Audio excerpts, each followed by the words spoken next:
Continuando con nuestras clases de órganos linfoides, bueno, vamos a hablar hoy sobre el timo. El timo es un órgano linfoide primario donde maduran, es decir, donde se hacen inmunocompetentes los linfocitos T. Desde el punto de vista embriológico, el timo tiene dos componentes. Uno, que es su estroma, que deriva de la tercera bolsa faríngea, por lo tanto es de origen endodérmico. Y su componente parenquimatoso son linfocitos T, cuya célula madre viene de la médula ósea, que es el grupo de las células madres linfoides multipotentes que vienen al timo, y ahí, por un proceso de diferenciación y maduración, se forman los linfocitos T. Desde el punto de vista anatómico, esto es un órgano bilobulado que se ubica en el mediastino anterior, por detrás del esternón, por arriba y por delante de los grandes, por arriba del corazón y por delante de los grandes vasos, entre los dos pulmones. Al momento del nacimiento está completamente formado y es funcional. Pero a medida de los años, en la pubertad, hay un proceso de involución que implica disminución de la proliferación y diferenciación de los linfocitos T y es sustituido por un tejido adiposo, sin que se pierda la capacidad de que en situaciones de demanda haya una respuesta con la síntesis, con la diferenciación y maduración de nuevos linfocitos T. ¿Cuáles son las características histológicas del timo? Para estudiarlo vamos a ver que estos órganos, como todos los órganos, tienen unas células parenquimatosas y un estroma. El estroma del timo tiene tres componentes, uno conjuntivo, uno vascular y uno celular. Y su parénquima, como lo sabemos, son los linfocitos T en diferentes grados de maduración. Vamos a estudiar primero el estroma. Como ya les mencioné, el primer componente es un componente conjuntivo, el cual es tejido conjuntivo denso. Este tejido conjuntivo se va a disponer rodeando por completo la glándula, formando la manera de una cápsula, y se va a introducir dentro del órgano para separar su parénquima en unas estructuras que reciben el nombre de lobulillos, pero verdaderamente son pseudolobulillos, porque estos septos no terminan por dividir por completo al parénquima. Ellos se introducen hasta la mitad y hay una porción central o un eje central indiviso. Si lo llevamos a este esquema, a esta imagen histológica, corresponde esto a los septos conjuntivos que se introducen, pero no por completo, porque hay una porción central más clara, indivisa, que es común a todos los componentes periféricos más oscuros. Esta porción clara recibe el nombre de medular del timo y esta porción oscura periférica es la cortical del timo.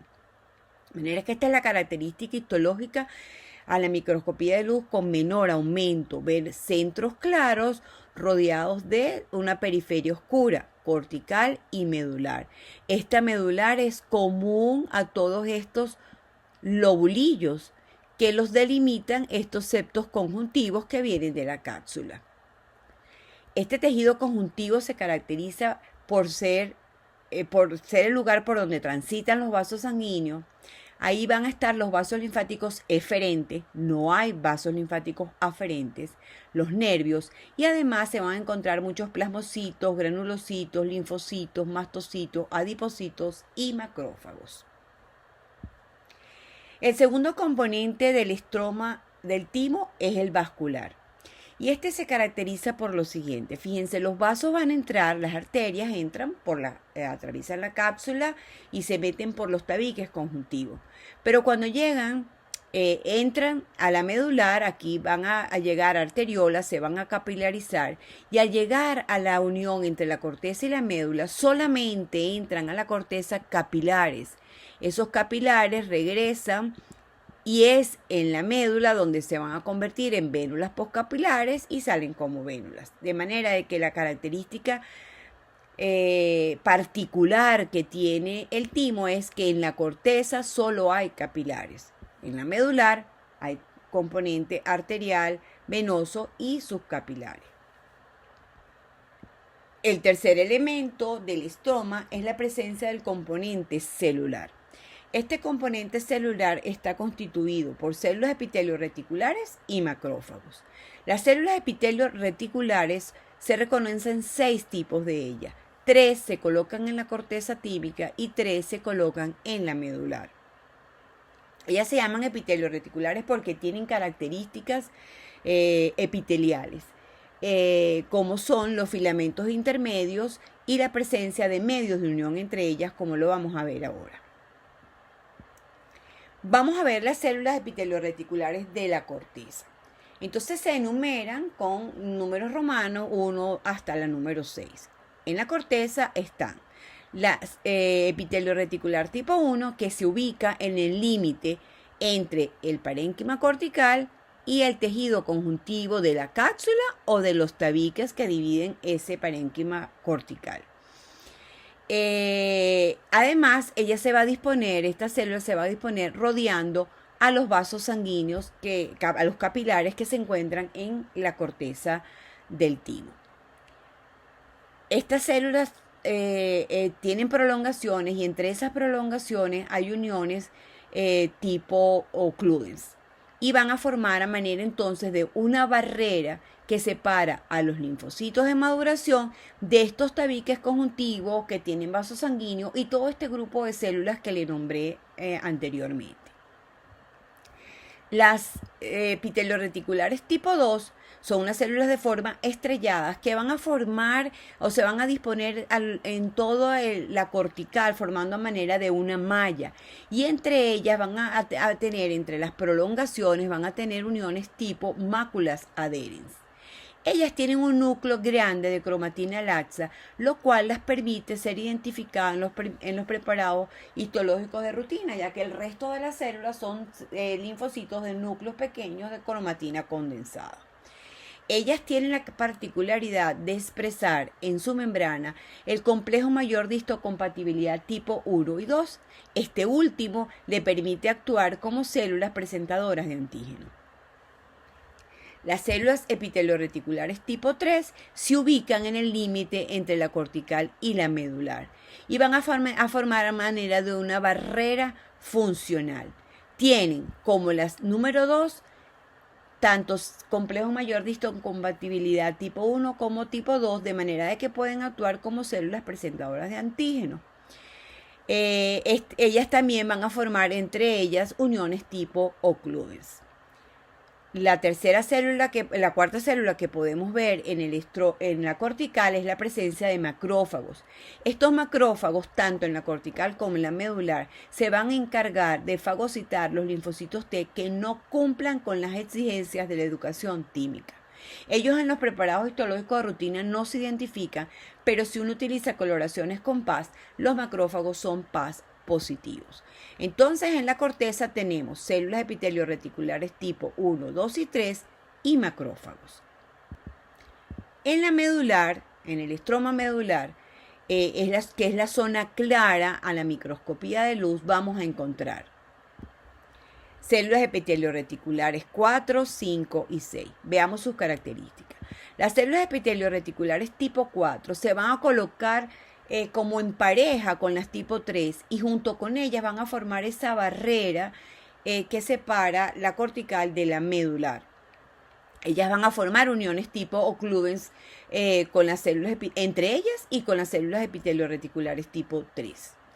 Las células epitelioreticulares tipo 5 se distribuyen igual que las tipo 2 de la cortical, se distribuyen en toda la medular formando manera de una malla.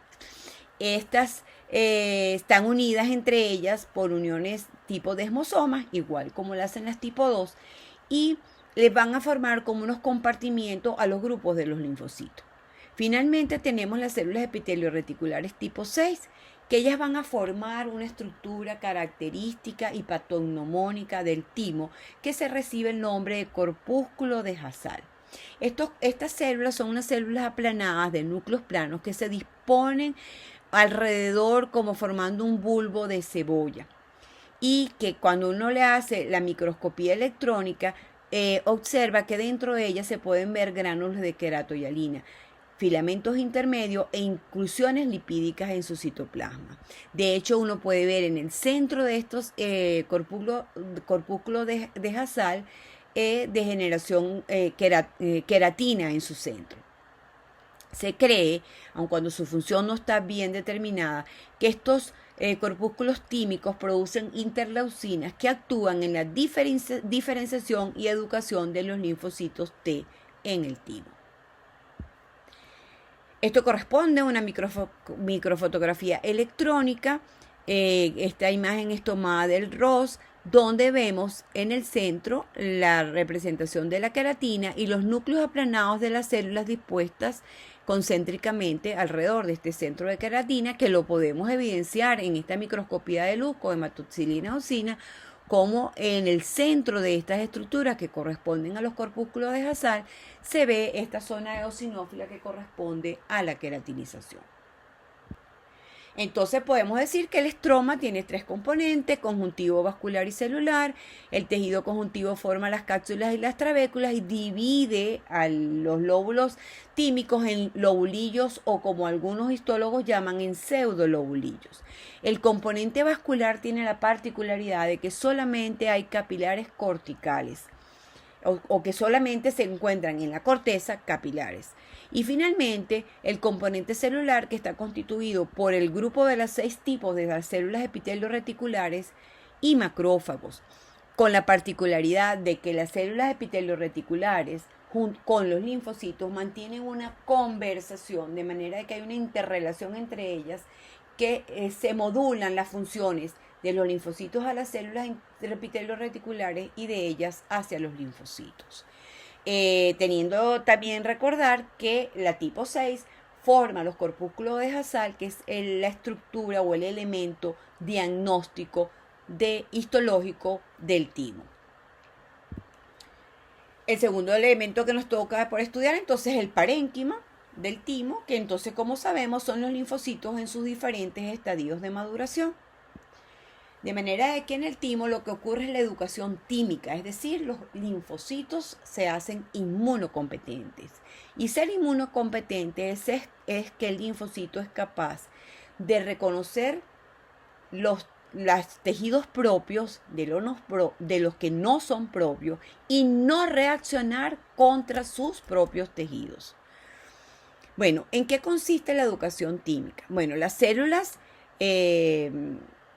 linfoides multipotentes vienen por la sangre, que vienen de la médula ósea, y van a llegar a la corteza tímica. Aquí va a haber entonces un proceso de maduración donde se van a expresar en su membrana diferentes clústeres de diferenciación. Ellas llegan siendo CD2 y CD7 positiva, lo cual quiere decir que es una célula completamente inmadura. Luego aparece el CD1 y posteriormente le va a aparecer el receptor de membrana, que es el TCR, y le va a aparecer CD4 y CD8. Aquí las células epitelio-reticulares van a intervenir y le van a presentar a los linfocitos cuáles son los antígenos propios y cuáles son los antígenos no propios. Y ellos van entonces aquí a hacer lo que se llama una selección positiva. Esto consiste en que ellos van a ver, bueno, si este linfocito es capaz de reconocer esto es propio y esto no propio, pasa a la selección, de manera de que pasa de la cortical a la medular. Pero si este linfocito no es capaz de saber, mira, esto es mío, esto no es mío, o sea, él no es capaz de distinguir lo propio de lo no propio, él no se educó, por lo tanto, es mandado a la apoptosis y son fagocitados por los macrófagos. Una vez que estos linfocitos que pasaron la selección positiva, es decir, el linfocito sabe decir esto es propio y esto no es propio, en la medular, entonces las células epitelio-reticulares nuevamente intervienen y van a ver, usted linfocito, esto es propio, usted reacciona contra los tejidos propios. Si ese linfocito es capaz de responder contra los tejidos propios, entonces pasa a la selección negativa, es decir, él no puede salir a la sangre y entonces es llevado a la apoptosis y fagocitado por los macrófagos. Si este linfocito dice, sí, esta es un tejido propio, pero yo no reacciono contra él, y este es un tejido no propio, este linfocito entonces sí puede salir a la sangre porque él reconoce lo propio y lo no propio, pero no reacciona contra sus propios tejidos. Ese pasa a la selección negativa y entonces sí puede ir a la sangre. Entonces en eso consiste la maduración de los linfocitos T, enseñarlos. Yo los enseño en la cortical a que sepan que hay propio y no propio. Y en la medular le digo, si tú eres capaz de reaccionar contra tu propio tejido, tú no sirves. Entonces lo desecho y esa célula va a la apoptosis y los macrófagos lo fagocitan. Si tú no eres capaz de reaccionar, si tú no reaccionas, tú los reconoces, mas no reaccionas contra tus propios tejidos, entonces pasa tu selección negativa y tú sí puedes pasar a la sangre e ir de allí a los órganos linfoides secundarios. Ahora, fíjense, para que esto ocurra, los linfocitos tienen que estar en un ambiente donde no se expongan a ningún antígeno ni a ninguna sustancia extraña, porque de que si eso sucediera, el linfocito no puede llevar su maduración y moriría. Entonces, el timo crea dentro de su cortical una barrera en los capilares de manera de proteger a los linfocitos en el proceso de maduración. Esta barrera recibe el nombre de barrera hematotímica. ¿Y qué es la barrera hematotímica? Es una estructura física que impide el contacto de los linfocitos en desarrollo con las sustancias que puedan ir por la sangre. Esta es una barrera entre los linfocitos y lo que va en la luz de los vasos sanguíneos. ¿Cómo está constituida? Bueno, está constituida por toda la serie de elementos que debería atravesar una sustancia desde la luz del vaso para llegar al estroma o al timo propiamente. ¿Cuáles son esos elementos? Sería, en primer lugar, el endotelio. En segundo lugar, el tejido que rodea el vaso, el tejido conjuntivo que está ahí, que rodea el vaso y se llama tejido perivascular.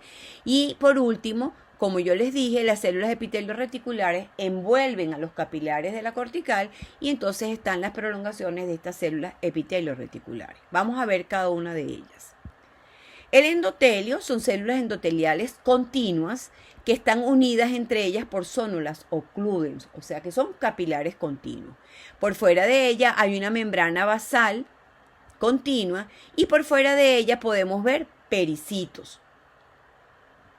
La segunda capa corresponde al tejido conjuntivo perivascular donde podemos encontrar macrófagos, de manera de que si hay alguien que pudo atravesar a la célula endotelial, a la membrana basal y que se le escapó al pericito, llega a este tejido conjuntivo perivascular y los macrófagos son capaces de fagocitarlo. Por último, tenemos la membrana basal de las propias células epitelio reticulares y la propia célula epitelio reticular tipo 1 que están unidas entre ellas por zónulas ocludens, de manera de que está formando una barrera. ¿Qué función cumple esta barrera hematotímica? Evita que los linfocitos en proceso de maduración se pongan en contacto con un antígeno, que de ser así, los linfocitos mueren.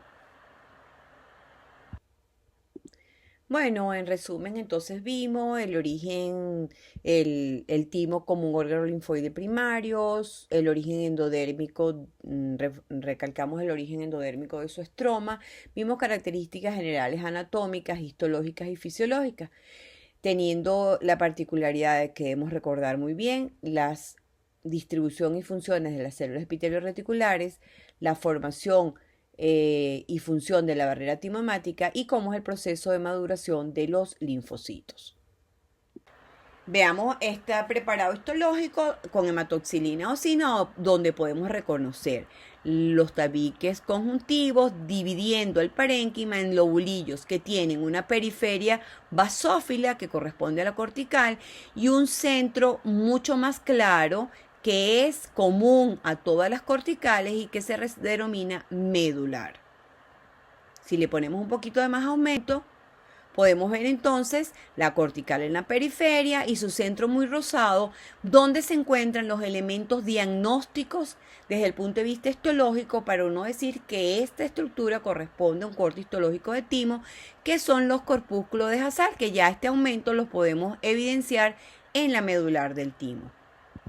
Si le ponemos mayor aumento, podemos ver entonces la característica de estas celulitas aplanadas haciendo unas estructuras como en nidos de cebolla, y si le ponemos un mayor aumento, entonces las podemos ver claramente. Repito, el elemento patognomónico del timo desde el punto de vista histológico, que es la presencia de estos corpúsculos de Hazard. Bueno, entonces ya vimos el timo. Nuestro próximo tema a desarrollar va a ser el tejido linfoide asociado a las mucosas. Hasta un próximo encuentro.